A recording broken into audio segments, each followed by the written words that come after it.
I think the big problem for Trump moving forward, and here we're talking mainly about Ukraine, is not the Russians. I think the big problem is the Europeans, and an even bigger problem is the Ukrainians. And the fact is that the Europeans and the Ukrainians do not want to cut a deal with Putin. And the deal that Trump appears to be working out is one that is antithetical to them.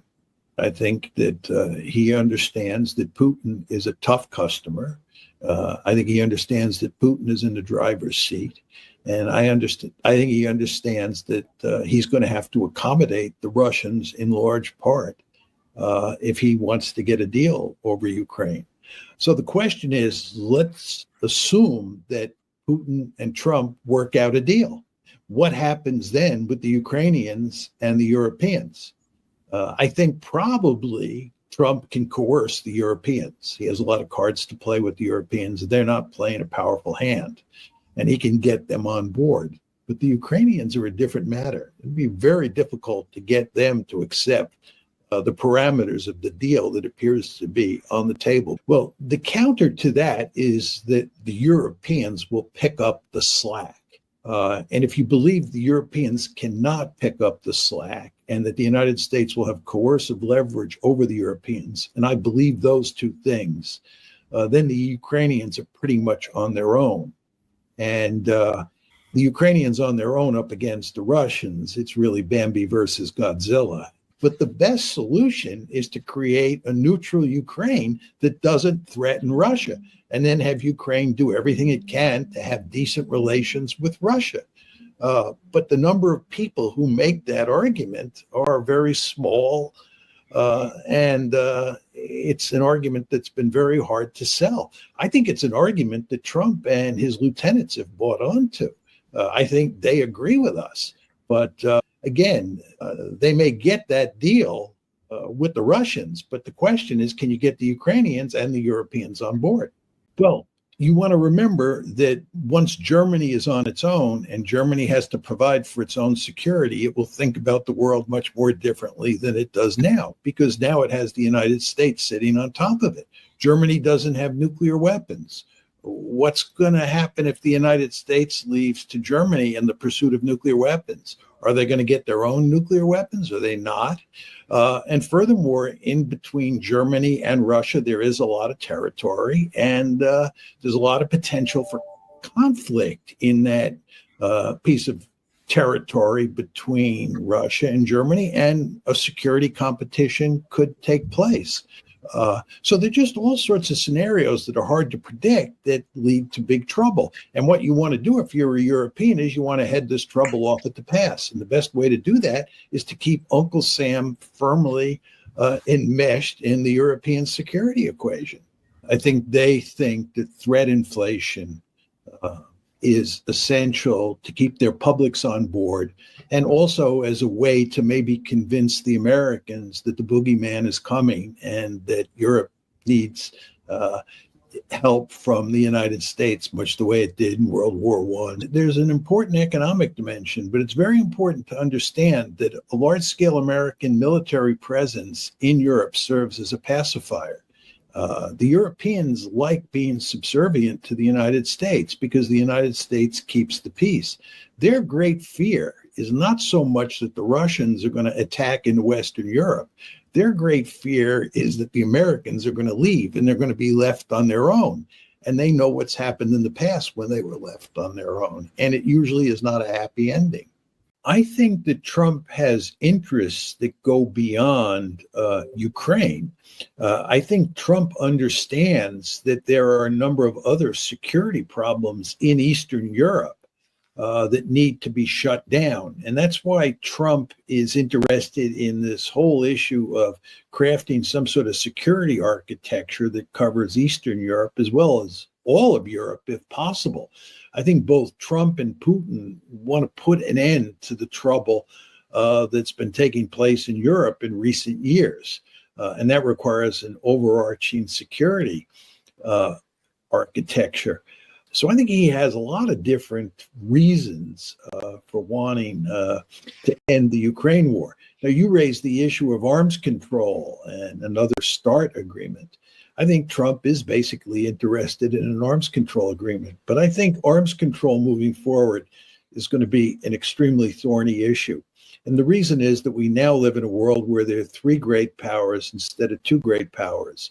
You and I are old enough to remember the Cold War and the great difficulty the United States and the Soviet Union had crafting arms control agreements when there were only two great powers in the system, the United States and the Soviet Union. Well, now you have three great powers, the Chinese, the Russians, and the Americans. And if you're going to craft meaningful arms control agreements, dealing with things like strategic nuclear weapons or intermediate range nuclear weapons, it's going to have to be done with all three powers. And that's going to be very difficult to get agreement with all three. So I think arms control is going to have a very rocky future. I also think that Trump is interested in pivoting to Asia. I think that Trump has his gun sights on China. I think he's interested in containing China. And I think to do that, he understands that you want to pivot out of Europe to pivot toward East Asia.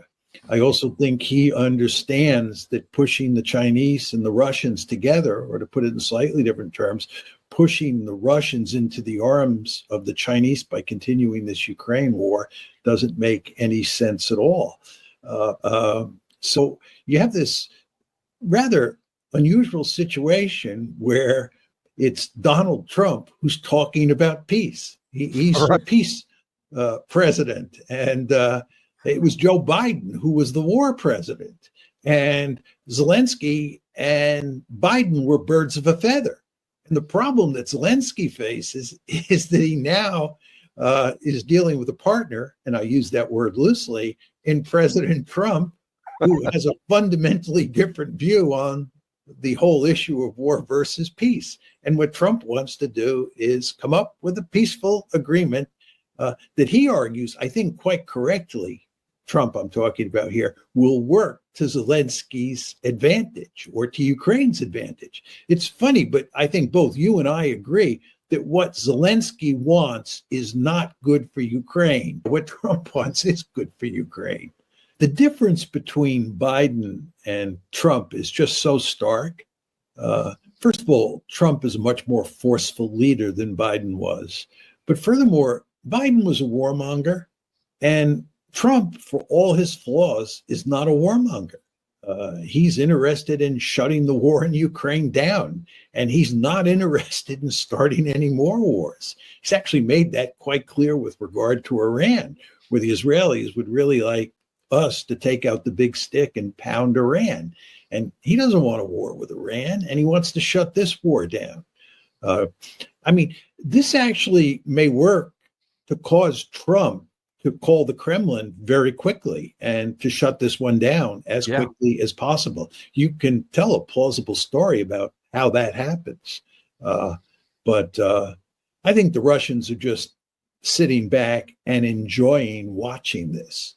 I don't think the Russians have to do anything but just sit back and wait till the Trump administration comes to them, and then hopefully they can cut a deal quickly, and that it doesn't get dragged out. That's what concerns me.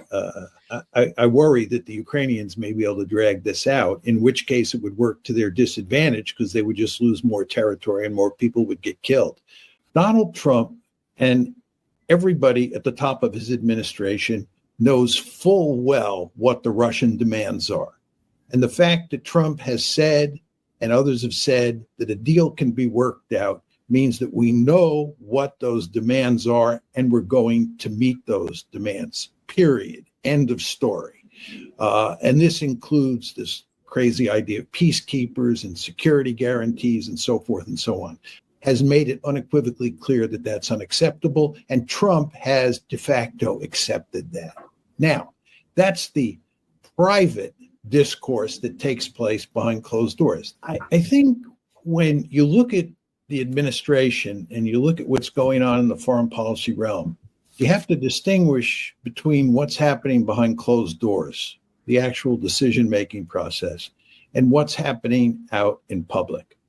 And let's start with regard to what's happening behind closed doors. Then there's the public debate.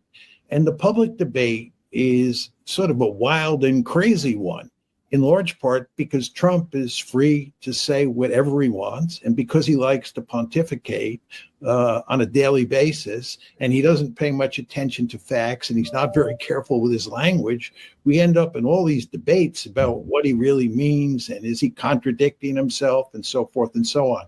I've gotten to the point where I just don't pay that much attention to what he says in public. The question is, what are they saying in private? And I believe in private, they know what has to be said. They have already said it at least once to the Russians, and now the details have to be worked out. The great fear here is that we're going to pull out of Europe. I mean, if you really think about what's going on here, it just shows you how bizarre these public debates are. The Europeans are greatly fearful that we're leaving the continent. We're not going to put troops in Ukraine. He has made it clear, Trump, that there is going to be no American security guarantee. He said that in public. And if there's going to be no security guarantee, there are going to be no troops in Ukraine. So this is not a serious issue.